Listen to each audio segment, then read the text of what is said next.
అందరికీ నమస్కారం అండి. ఈరోజు జగన్మోహన్ రెడ్డి గారు ఒక్క ఛాన్స్ అంటూ వచ్చి ఒకసారి రాష్ట్రాన్ని నాశనం చేశారు. రెండోసారి ఎలాగైనా గెలవాలి అనే ఇదొక కుట్రలో భాగంగా వాలంటీర్ వ్యవస్థను తీసుకొచ్చారండి. ఈ రాష్ట్రంలో 2019 అక్టోబర్ 2వ తేదీన ఈ వాలంటీర్ వ్యవస్థను జగన్మోహన్ రెడ్డి గారు తీసుకొచ్చి 2,33,719 మంది వాలంటీర్లను నియమించి వారికి ప్రతి నెల 5,000 రూపాయల చొప్పున ఇచ్చేందుకు ఒక ఈ ప్రభుత్వ సొమ్మును దోచిపెట్టి వాలంటీర్లని తెలుగు వైసీపీ ప్రభుత్వాన్ని వాడుకుంటూ వైసీపీ ఏజెంట్ గా పెట్టుకున్నారండి. ఆ 2,33,000 మంది కూడా వైసీపీ కార్యకర్తలను పెట్టుకున్నామని చెప్పి జగన్మోహన్ రెడ్డి గారు చెప్పారు. అలాగే ఈయన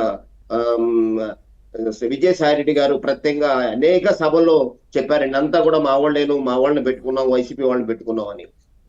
ఈ రోజు వాలంటరీ వ్యవస్థని తీసివేసి దాన్ని రద్దు చేసి 2 నెలల పాటు రద్దు చేసి వాళ్ళని వేరే విధంగా వాడుకుని ఎలా అయినా సరే గెలవాలి ఈ రాష్ట్రాన్ని నాశనం చేశారు. పోలవరాన్ని ఈ రోజు జగన్మోహన్ రెడ్డి గారు అధికారం రాగానే ప్రజావేదికను 10 కోట్ల రూపాయలు ఉన్న ప్రజావేదికను పడేసి రాష్ట్రాన్ని నాశనం చేశారు.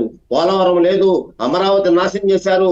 అలాంటి పరిస్థితుల్లో ఈ రోజు వాలంటరీ వ్యవస్థను ఒక కుట్ర జరుగుతుంది. మేము దొంగ ఓట్లు నమోదు చేయడం, 7 ఫారం 6 ఫారం పెట్టడం అంతా కూడా ఒక కుట్ర అండి. జగన్మోహన్ రెడ్డి గారు ఏంటంటే ఎలాగైనా సరే ఆంధ్రప్రదేశ్ లో రాష్ట్ర ముఖ్యమంత్రిగా రావాలి, అధికారం చేపట్టాలి, ఈ రాష్ట్రాన్ని ఇంకా సర్వనాశనం చేయాలి అనే దాంతో ఈ కుట్రలో భాగంగానే ఈ వాలంటీర్ వ్యవస్థను 2 నెలల పాటు ఆపారు.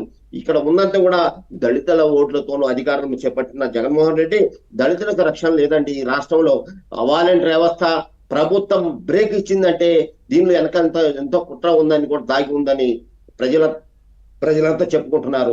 ఇప్పటి వరకు ప్రభుత్వం ప్రజాసేవ నుంచి వైసీపీ పార్టీకి సేవ అందిస్తున్నామని చెప్పి వాలంటీర్ వ్యవస్థను పెట్టి ఒక ఈ ఇంట్లో ఉన్న డేటాను తీసుకుని ఆ డేటాను హైదరాబాద్ వాళ్ళ ఆ పార్టీ కార్యాలయానికి పంపించుకుని ఈ రోజు రాష్ట్రంలో సర్వనాశనం చేసేందుకు ఒక కుట్రలో భాగంగా ఈ వాలంటీర్ వ్యవస్థను పెట్టుకున్నారండి.